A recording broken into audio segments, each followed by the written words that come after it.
Alors ici, en fait, on est dans la forêt dite du Bois Noir, donc c'est une forêt qu'on appelle, nous, ancienne. Alors on est sur le versant du Mont Lozère, pour situer un petit peu, en cœur de parc national. On est à une altitude d'environ 1100 mètres. On a ici un milieu qui existe depuis plusieurs siècles, où il y a donc pu y avoir une biodiversité qui s'est soit maintenue, soit développée pendant plusieurs siècles. On ne peut protéger que si on connaît. Donc depuis 40 ans, le parc essaye de connaître ce qu'il a sur le territoire. Donc c'est valable en termes de patrimoine culturel, de nature ou de paysage.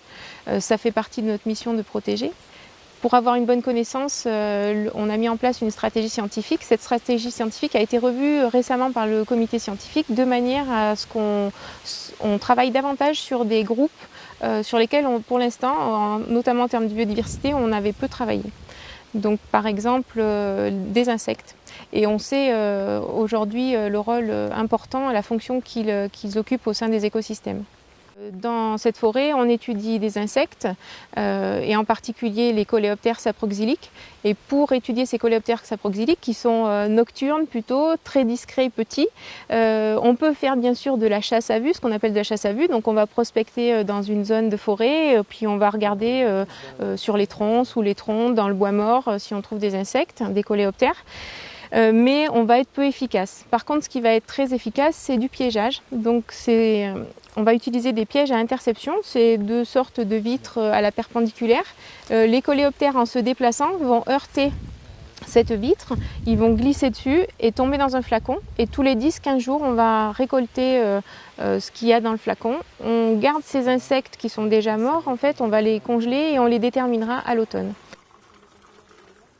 Là, on n'est pas comme sur des groupes comme les oiseaux ou les mammifères où on peut utiliser directement nos yeux ou nos oreilles. On est obligé de passer par l'utilisation de loupes binoculaires et de clés de détermination. Ces insectes-là, donc c'est les coléoptères saproxyliques en l'occurrence, ce sont des décomposeurs, en fait des recycleurs de la matière organique. Ils vont intervenir en mangeant le bois mort, en mangeant les champignons qui mangent le bois mort. Chaque espèce est spécialisée à un métier, une fonction dans la nature. Diversité d'insectes et surtout diversité des coléoptères saproxyliques. Ça veut dire qu'on a derrière une diversité d'habitats. Ce matin, on a découvert un petit coléoptère rouge qui doit faire dans un peu moins de 1 cm, qui s'appelle Dictyoptera aurora. C'est un petit coléoptère saproxylique qui est un petit peu aplati et qu'on va retrouver en fait dans l'écorce, sous l'écorce du bois.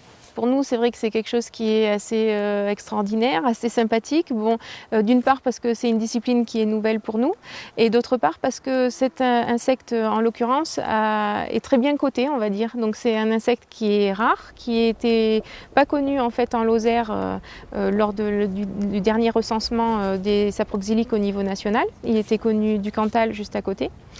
Et donc c'est une première indication pour nous sur l'intérêt de conserver cette forêt ancienne.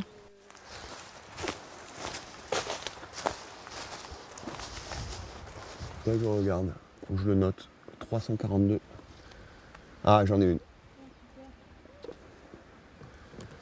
Ah, elle est jeune.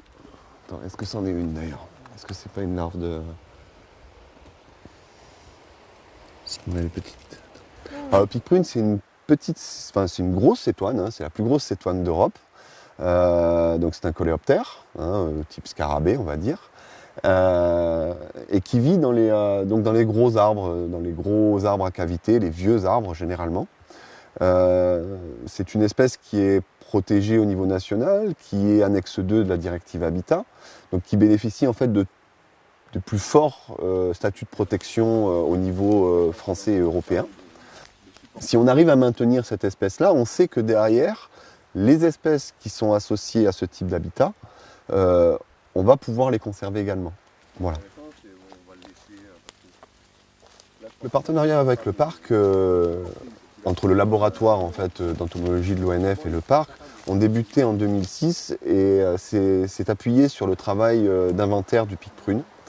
Là, depuis donc 2 ans, enfin 1 an ou 2, le travail en fait était un peu plus élargi au niveau de l'ensemble des coléoptères saproxyliques. Le partenariat avec l'ONF, il est sous différentes formes, mais en ce qui concerne la connaissance, en fait, ça va être un partenaire clé parce que l'ONF a un laboratoire au niveau national avec différents spécialistes à l'intérieur des coléoptères saproxyliques. Donc, on va travailler avec eux en fait pour acquérir cette connaissance à notre tour et pouvoir être un peu plus autonome.